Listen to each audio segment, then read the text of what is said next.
예로부터 한국의 집은 무덥고 습한 여름 바람과 차고 건조한 겨울 바람에 적응해야 했습니다.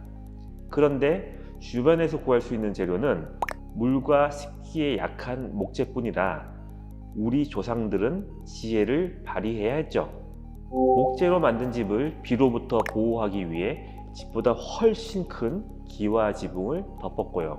습기에 약한 황토와 문풍지로 막은 내부를 건조하게 유지할 방법을 찾아야 했습니다. 그 오랜 경험이 쌓여 정리된 비책이 우리가 아는 풍수지리입니다.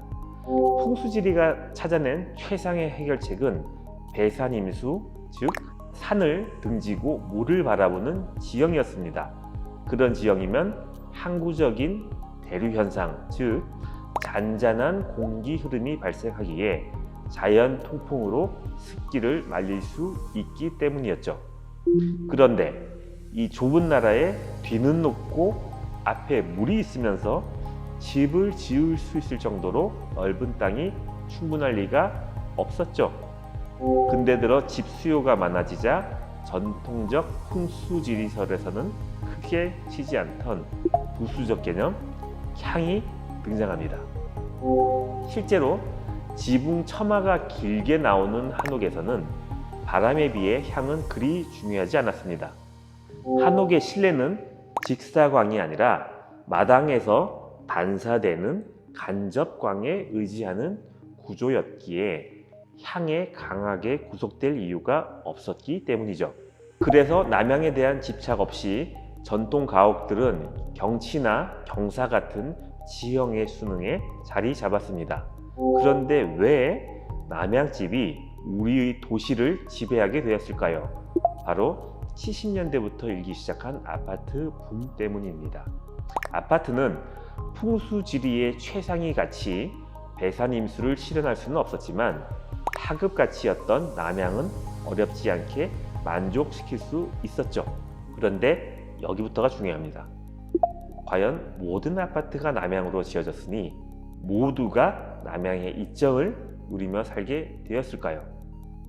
한국인이면 금방 머릿속에 떠올릴 수 있는 표준형 아파트가 있습니다.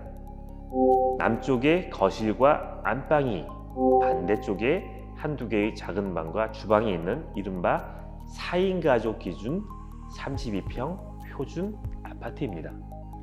일전에 아파트 인테리어 설계를 의뢰한 한 가족에게 각자 방에서 자신이 보내는 시간을 타임워치로 측정하도록 한 적이 있습니다. 측정 결과가 나왔을 때 그곳에 사는 모두가 어안이 벙벙해졌죠. 하루 종일 해가 드는 남쪽의 안방과 거실은 해가 진 후에나 비로소 사람이 들기 시작했고, 북쪽에 있는 컴컴한 주방과 아이들 방은 오후 내내 사용되고 있었던 거죠. 아파트에 처음 거실이라는 공간이 만들어졌을 때 사람들은 예전의 마당과 마루의 분신이라 생각했고, 갓 들어온 신문물, 트랜지스터 라디오를 중심으로 반원형으로 둘러앉았던 기억들 있으실 겁니다. 처음에는 발코니에 화초도 심고 가족들이 둥그렇게 모여 간식도 나눠 먹는 마당과 마루의 역할은 나름 계승되었던 셈이죠. 그러다 중요한 변화가 찾아옵니다. TV와 소파의 등장이죠. TV 공간 장악력이 얼마나 큰지는 굳이 말할 필요가 없죠.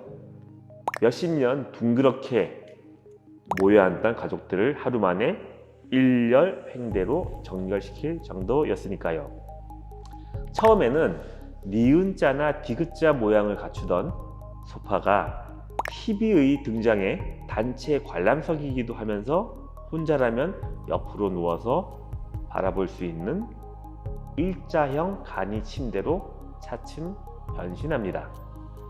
좌식과 입식의 혼란은 계속되어 소파가 의자인지 등받이인지 구분하기 힘든 현상은 이어졌지만 우리는 이 두 문화를 양립시키는 식으로 어쨌건 적응했습니다. 하지만 그 다음 닥친 문제는 치명적이었습니다. 그나마 모여 TV 드라마라도 같이 보던 가족들이 스마트폰이 보급되자 한 공간에 서로 모이는 것에 회의를 품기 시작했기 때문입니다. 결국 거실은 단 한 명을 위한 시청각실로 전락합니다. 미흡했던 건축 기술에도 우리 조상들은 변화무쌍한 기후와 가족의 공동생활에 최선의 해답을 찾고자 노력했습니다. 지금 우리가 실체를 인지하지 못하고 살고 있는 우리의 집은 그 오랜 결과물에서 계승되었죠. 건축 재료도 생활 방식도 그때와 다른 시간에 살고 있는 지금의 우리는 우리 조상이 집에 대해 고민한 것에 비해 얼마나 우리의 일상과 삶을 고려한 집에 살고 있을까요?